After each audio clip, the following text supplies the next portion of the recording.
پورے عمل میں کس قدر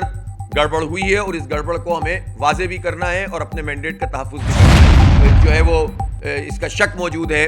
بلکہ جو ایویڈنس ہے وہ بتا رہے ہیں کہ حکومت پھر انفلوئنس کرنے کی کوشش کرے گی تاکہ کم از کم یہ 11 سیٹیں تو ایسی ہوں جس کے اوپر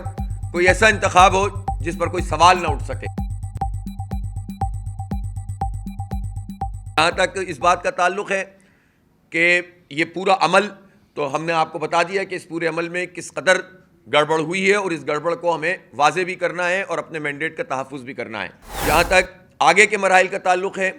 اب ضمنی انتخاب پہلے ہوگا اور ضمنی انتخاب جو 10 یا 11 سیٹوں پہ ہونا ہے، اس کے لیے میری الیکشن کمیشن آف پاکستان سے یہی درخواست ہے کہ میں پہلے بھی بار بار یہ بات کہہ رہا تھا اور ہماری پارٹی کا موقف یہ بالکل واضح تھا کہ آپ امن و امان کو قائم کرنے کے لیے اور ووٹ کے تحفظ کے لیے اقدامات کریں۔ میرا خیال یہ ہے کہ الیکشن کمیشن کو آر اوز اور ڈی آر اوز کا تقرر ان جگہوں پہ جہاں ضمنی انتخاب ہونا ہے بلدیاتی، اس کا تقرر صوبہ سندھ کی انتظامیہ سے نہیں کرنا چاہیے، ورنہ پھر اس کا احتمال موجود ہے، اس بات کا جو ہے وہ اس کا شک موجود ہے،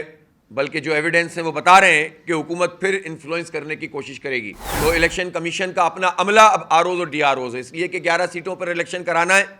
تو الیکشن کمیشن کو چاہے انہیں اسلام آباد سے لانا پڑے، پنجاب سے لانا پڑے، کے پی سے لانا پڑے، ان کو اپنے عملے کا تقرر کرنا چاہیے اور پریزائڈنگ افسر جتنے بھی مقرر کیے جا رہے ہیں ان کے بھی انٹرویوز ہونے چاہیے تاکہ کم از کم یہ 11 سیٹیں تو ایسی ہوں جس کے اوپر کوئی ایسا انتخاب ہو جس پر کوئی سوال نہ اٹھ سکے۔ اسی طرح سے اب یہ بہت آسان ہے کہ فوج اور رینجرز کا تقرر ہر اسٹیشن کے اوپر کر دیا جائے تاکہ ان دو جگہوں پر یہ اطمینان ہو سکے کہ لوگ اطمینان سے آئیں، اپنا ووٹ کاسٹ کریں اور پورا جو عمل ہے الیکشن کا وہ شفاف ہو اور اس پر حکومت اثر انداز نہ ہو سکے اور ان علاقوں کے اندر کوئی بھی زبردستی کے کام کروا کے تاثر دے کر اپنے ووٹ بینک کو متاثر نہ کر سکے۔